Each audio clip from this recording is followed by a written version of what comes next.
we have television viewers out there. A warm welcome to those of you tuning in through Catholic TV, Catholic Faith Network, Shalom World TV, EWTN, Shalom TV India, Sultan Light TV, at Madarshan TV.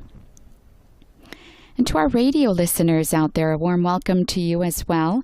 Some of you tuning in through Radio Maria in Papua New Guinea, and Luminous Radio, and still others from other local radio stations picking up the broadcast. My name is Sister Bernadette, and I'll be providing the English texts and commentaries. We hear those in the background, welcoming our Holy Father to this Rybné Namestie Square, which is located in the heart of the old part of Bratislava, near the Cathedral of St. Martin, where our Holy Father was this morning. This is where the Neolog Synagogue stood, and it was demolished in 1969 by the Communists. Our Holy Father now meeting with the chairman of the Central Union of Jewish Religious Communities in the Slovak Republic, Richard Duda. We'll hear from him a little later. The Jewish community that frequented the synagogue that stood here was founded in 1871.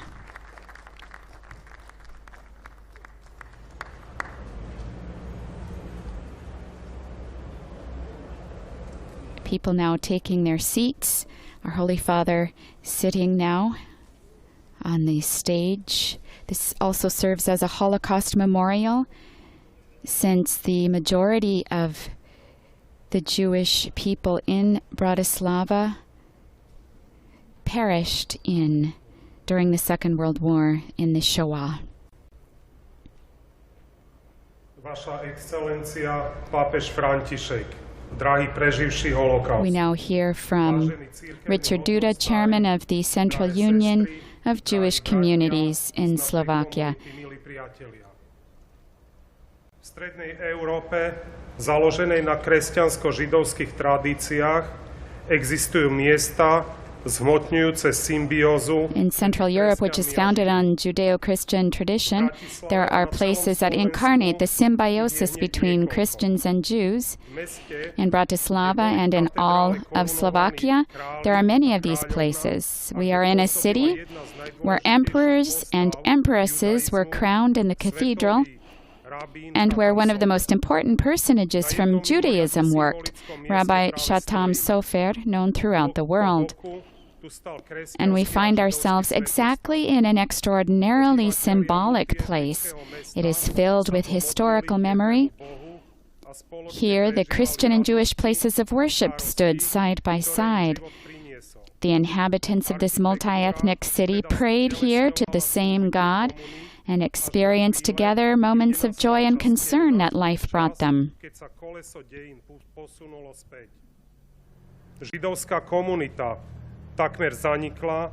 The Jewish community almost vanished during the Second World War, and the synagogue fell victim to a barbaric intervention during the period in which communism was consolidated.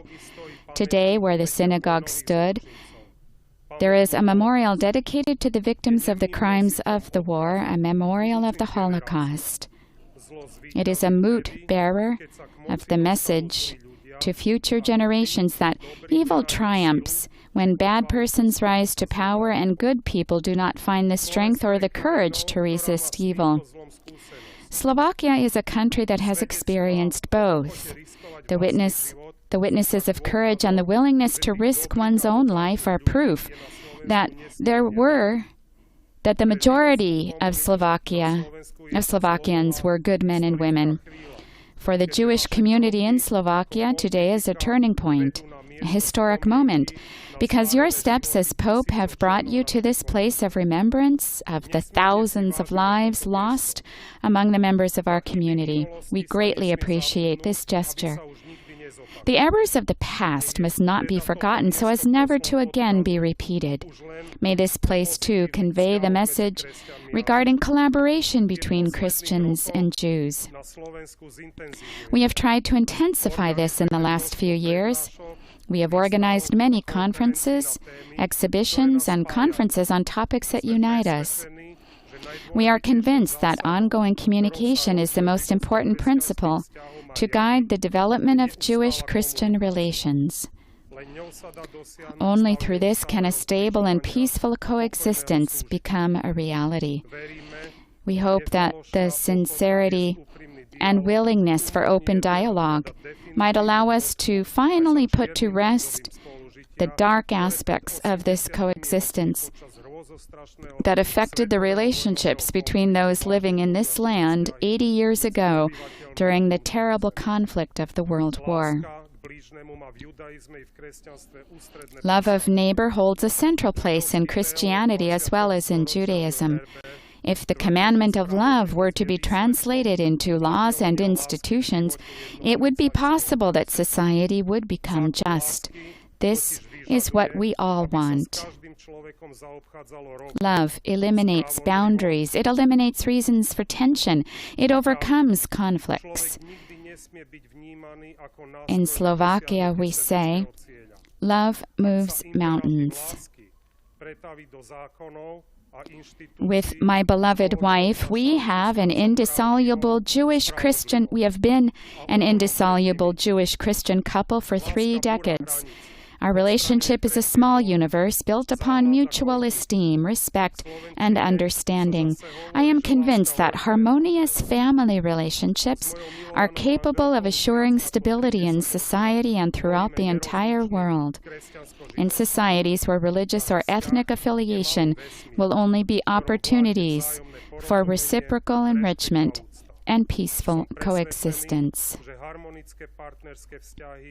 Dokážu zabezpečiť stabilitu v spoločnostiach všade na svete. V takých spoločnostiach, v ktorých náboženská či etnická príslušnosť bude len a len príležitosťou na vzájomné obohacovanie a mierové spolunažívanie. Ďakujem.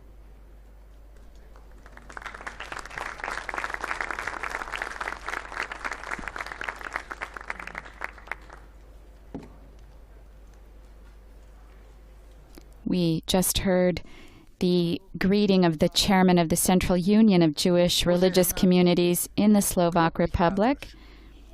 And we are now hearing a testimony from Professor Lang, a survivor of the Holocaust. Blessed are you who come, he began. It is an extraordinary honor for me to speak before you on the occasion of your precious visit to our country, to speak as a survivor of the Shoah, as a member of the generation that did not know their grandparents and cannot even remember their parents. They are among the 6 million dead.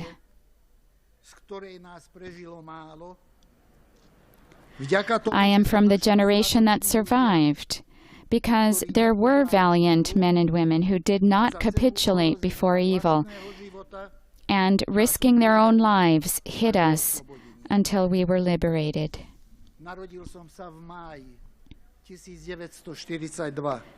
I was born in May of 1941. Our family was shattered by the anti-Jewish laws. When I was 3 months old, my father's convoy headed in the direction of the Eastern Front. All trace of him ended there. Only 50 years later did I learn, by looking through archives, that he had died in Ukraine. Fate did not give me the opportunity of saying the Kaddish prayers for the dead over his tomb.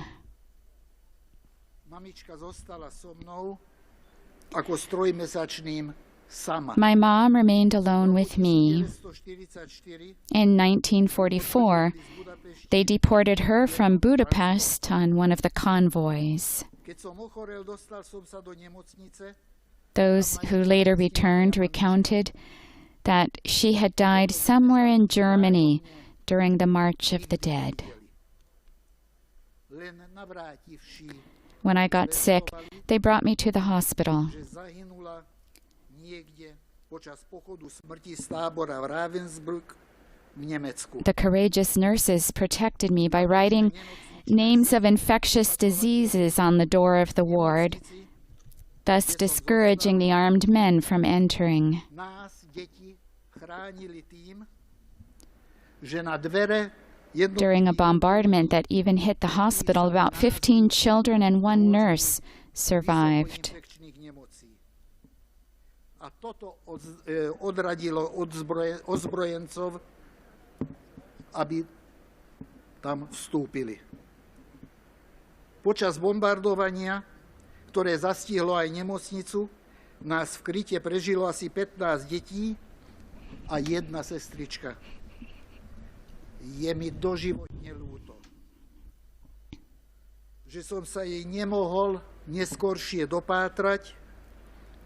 I am forever sorry that I was never able later to track down this nurse who saved us and give her a decent thank you.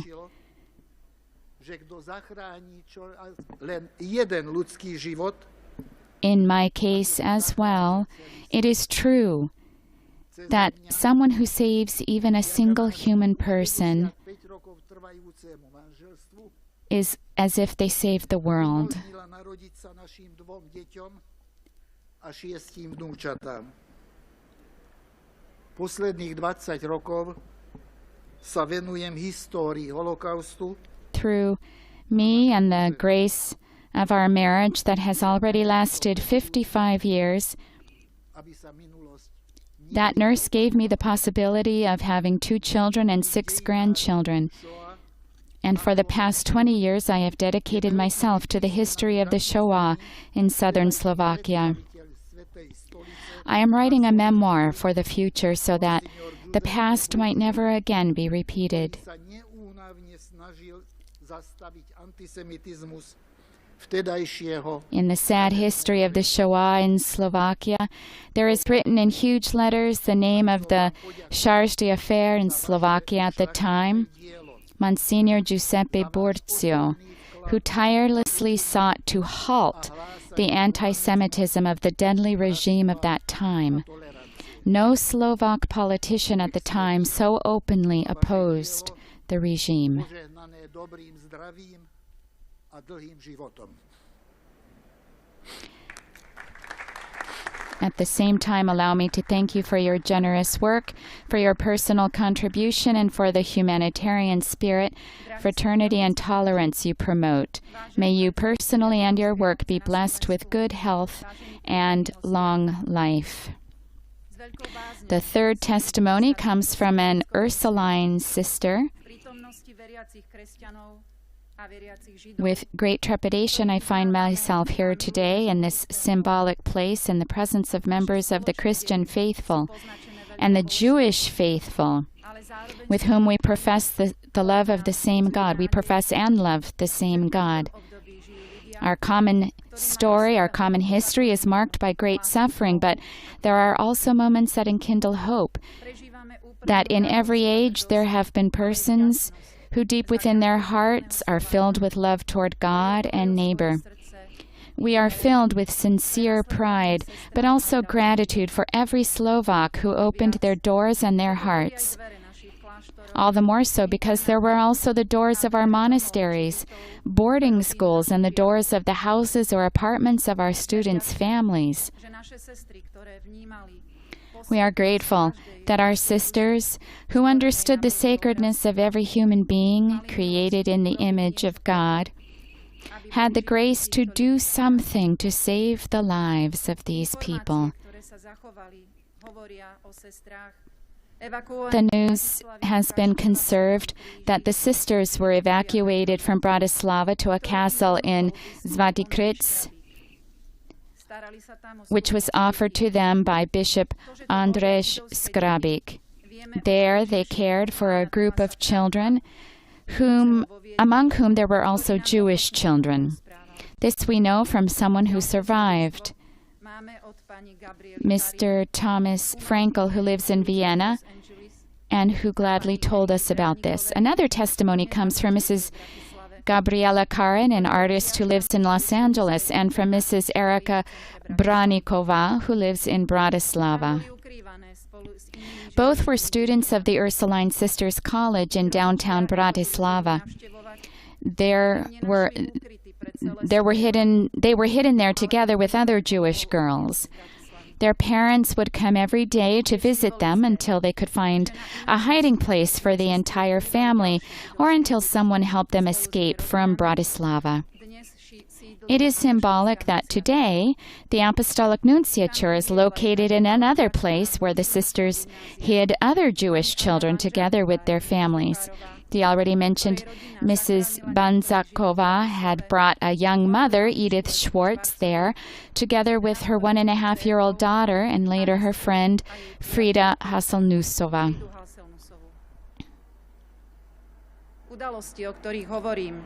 The events I am recounting happened almost 80 years ago.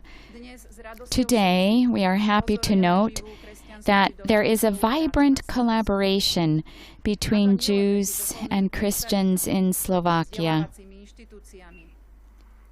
not only among those in leadership in academic institutions, biblical scholars, but even among people in their daily lives. We are grateful above all for the educational projects directed toward young people through which those who teach in our schools try to sensitize the present generation to have a deeper awareness and appreciation of the Jewish cultural inheritance in Slovakia. At the same time, we hope to transmit a lively faith in God to our young people that will be manifested through love for neighbor in daily life. Our esteem, gratitude, and prayer go also to more than 500 Slovaks, both those who are known and those who are unknown, and to their families who contributed in various ways to the salvation of even one single person.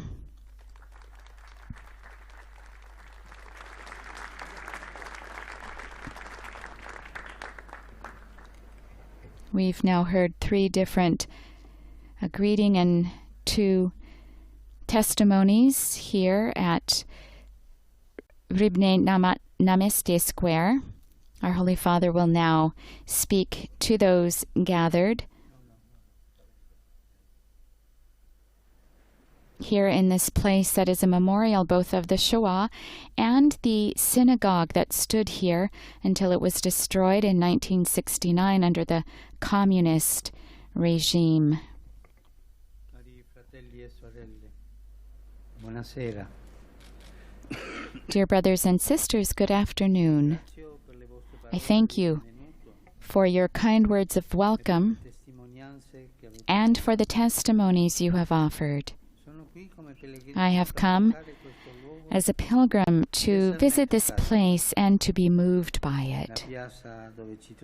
This square where we are right now is highly meaningful for your community. It keeps alive the memory of a rich history for centuries.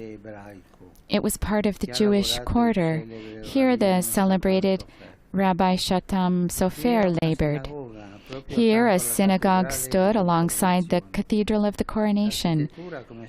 The architectural setting, as we heard, was an expression of the peaceful coexistence of the 2 communities, an unusual and evocative symbol, and a striking sign of unity in the name of God, in the name of the God of our fathers. Here, like so many of them, I too feel the desire to remove my sandals because I find myself in a place blessed by human fraternity in the name of the Most High. Later on, however, God's name was dishonored. In a frenzy of hatred during the Second World War, more than 100,000 Slovak Jews were killed. In an effort to eradicate every trace of the community, the synagogue was demolished. It is written, "You shall not take the name of the Lord your God in vain." The divine name, the Lord Himself, is blasphemed whenever the unique and distinctive dignity of the human person created in His image is violated. Here, in this place, the name of God was dishonored, for the worst form of blasphemy is to exploit it for our own purposes, refusing to respect and love others. Here, reflecting on the history of the Jewish people, marked by this tragic affront to the Most High, we admit with shame how often His ineffable name has been used for unspeakable acts of inhumanity. How many oppressors have said, "God is with us," yet it was they who were not with God. Dear brothers and sisters, your history is our history. Your sufferings are our sufferings. For some of you, this memorial of the Shoah is the only place where you can honor the memory of your loved ones.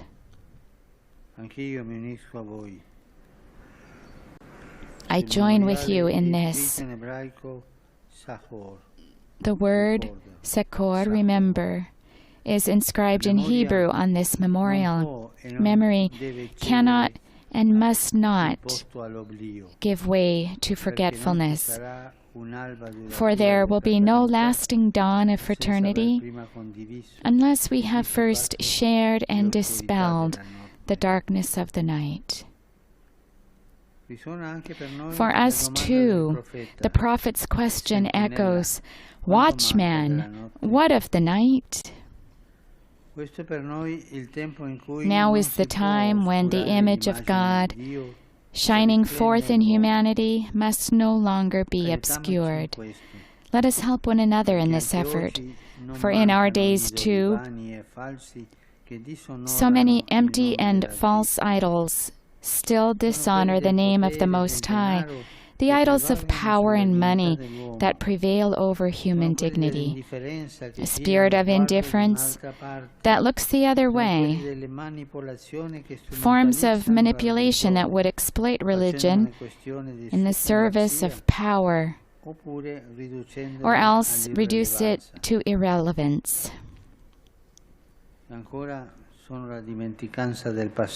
But also forgetfulness of the past, ignorance, prepared to justify anything, anger and hatred. I repeat, let us unite in condemning all violence and every form of anti-Semitism, and in working to ensure that God's image, present in the humanity He created, will never be profaned. This square, dear brothers and sisters, is also a place where the light of hope shines forth. Each year, you come here during Hanukkah to light the first lamp on the menorah. Darkness is thus dispelled by the message that destruction and death do not have the last word, but rather renewal and life. Though the synagogue on this site was torn down, the community remains present, a community alive and open to dialogue. In this place, our histories meet once more. Here, let us affirm together before God our willingness to persevere on the path of rapprochement and friendship. And regarding this, I have vivid memories of my 2017 meeting in Rome with the representatives of the Jewish and Christian communities. I am pleased to say that afterwards, a commission for dialogue with the Catholic Church was established, and that together, several significant documents have been published. It is good to share and make known the things that unite us, and it is good to advance in truth and honesty along the fraternal path of a purification of memory, to heal past wounds, and to remember the good received and offered. According to the Talmud, whoever destroys a single individual destroys the whole world, while whoever saves a single individual saves the whole world. Every individual matters, and what you are doing through your important exchanges matters greatly.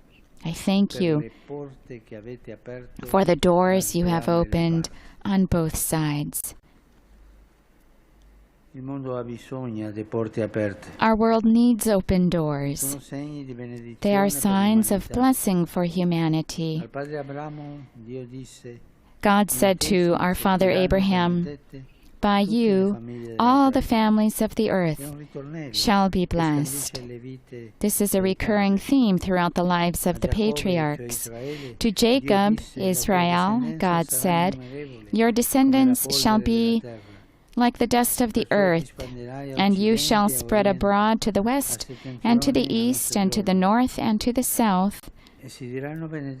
And by you and your descendants shall all the families of the earth be blessed." Here in this land of Slovakia, a land of encounter between east and west, north and south, may the family of the children of Israel continue to foster this vocation, the summons to be a sign of blessing for all the families of the earth. The blessing of the Most High may the blessing of the Most High be poured out upon us whenever He sees a family of brothers and sisters who respect and love each other and work together. May the Almighty bless you, so that amid all the discord that defiles our world, you may always be together, witnesses of peace. Shalom.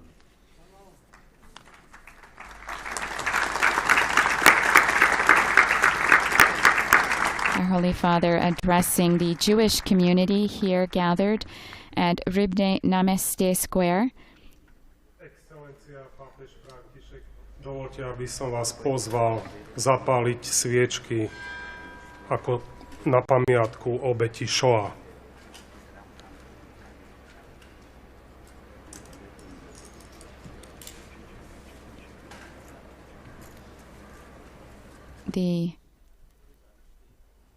The chairman has invited the Holy Father to light a candle in honor of the victims of the Shoah. Everyone has raised to their feet, and our Holy Father is now heading toward candles that have been prepared here in the square. There are two candles here we see, so one is now being lit by Pope Francis and one is being lit by the chairman of the Jewish community here, Richard Duda.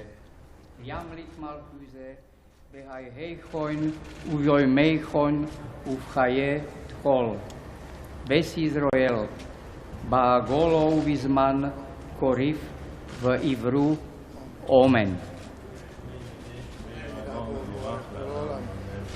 Yesh merabo, morach leolam, ulolme olmayo, ivzborach, ishtabach, ispoar, isroimam, isnase, ishador, ishale, ishalol, shme, The community is now reciting the prayer for the dead, the Kaddish, in Hebrew.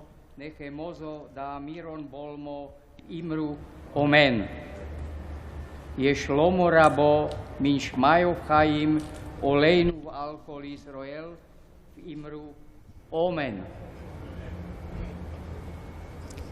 This prayer here recited by Professor Jorash Stern, a Holocaust survivor. Shalom oleinu al kol Israel ve'imru. Amen. We've heard chanted is the prayer that is prayed during funeral ceremonies and when Jewish people visit their dead. at their tombs. We also heard the names of the various concentration camps mentioned. We pause here too in silence, uniting ourselves with the pain of this Jewish community. Of the 15,000 Jews who lived here in Bratislava, only about 3,500 survived the Holocaust. About 105,000 Jews from Slovakia perished in the Holocaust.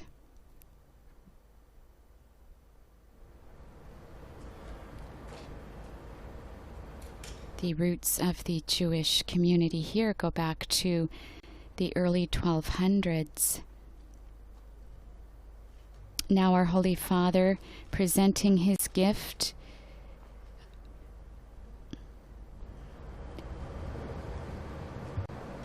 It's a depiction of St. Peter, the statue that is on the facade of St. Peter's Basilica. It's a ceramic of the famous type of ceramic made in Sicily.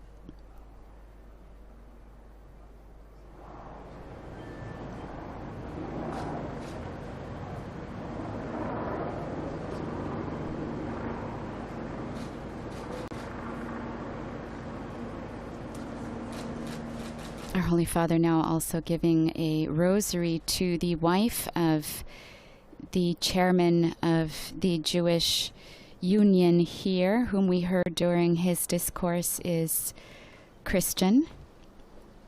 Our Holy Father now greeting other members of the Jewish community here as well. Our Holy Father, we may remember, paid another visit to a Holocaust memorial site.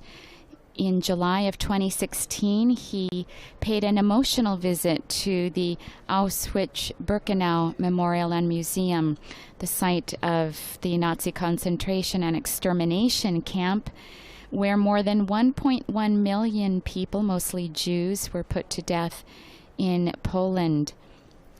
He wanted that trip to be one made in silence. He had said prior that I would like to go to that place of horror without speeches, without crowds, alone to enter and pray.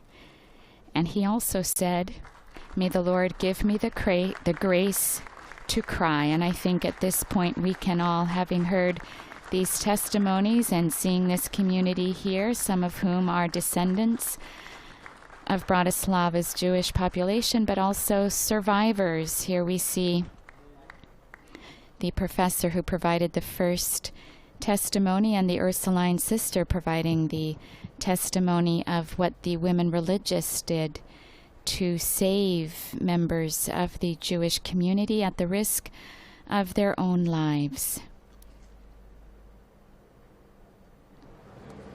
Holy Father greeting the professor now who provided the first testimony. And we now end this live broadcast where we've been coming to you from Rybné Namestie Square in Bratislava, where Holy Father Pope Francis has just concluded his meeting with the Jewish community here on his second day of his 34th apostolic journey to Budapest and Slovakia. Pope Francis will now head back to the Apostolic Nunciature, where he will receive the President of the National Council of the Slovak Republic, Mr. Boris Kolar, followed by the Prime Minister, Mr. Edward Heger. And we will be back to continue our coverage of our Holy Father's apostolic journey tomorrow, Tuesday. The first televised event begins at 10 o'clock Central European Time. Pope Francis will preside over the Byzantine Divine Liturgy in Prešov on the Feast of the Exaltation of the Holy Cross. We'll be back with you then. We hope you can join us. But we do invite you also to visit the Vatican News web portal, Facebook, Instagram, Twitter, YouTube accounts. You'll find complete coverage of our Holy Father's apostolic visit, as well as other Vatican and world news. Special thanks go to Alessandro De Carolis, who's been coordinating all of us, as well as our audio technician Adriano Vitali, as well as others who've made this broadcast possible. But thank you to all of you too for joining us. Laudetur Jesus Christus. Praised be Jesus Christ.